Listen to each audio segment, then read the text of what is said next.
On en veut aussi à la France insoumise, tout ce qu'ils ont pu dire pour nazifier l'État d'Israël, disant qu'Israël était devenu un État génocidaire, et oubliant que c'était une guerre, avec toutes les atrocités que comporte une guerre, mais faisant croire qu'Israël était devenu donc non plus le peuple génocidé qui a eu Israël, mais le peuple génocidaire, évidemment, avec la volonté de le nazifier. Donc non, les images étaient vraiment très, très émouvantes, hein, les images quand elles retrouvent ces trois femmes, enfin leur mère, et on espère évidemment que ça va continuer les libérations. Alors, comme a dit Bruno Retailleau, la menace politique aujourd'hui vient des insoumis.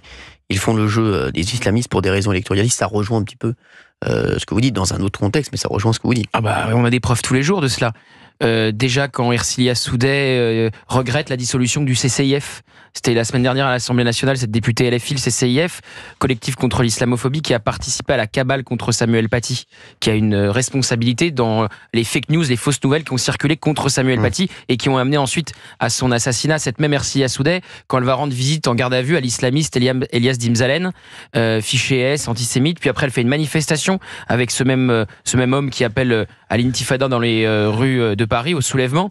Donc oui, il y a une proximité très claire. Et puis non seulement il y a une proximité avec l'islamisme, mais moi je suis fasciné par un parti qui passe sa vie à ne pas défendre les intérêts de la France.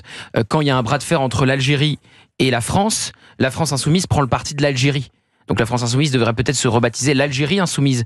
C'est quand même très curieux quand on a un bras de fer entre deux pays autour de ces fameux influenceurs et que l'Algérie refuse de reprendre les influenceurs, même celui qui a son passeport. Jean-Luc Mélenchon et ses amis reprennent tous les arguments de l'Algérie contre Bruno Retailleau.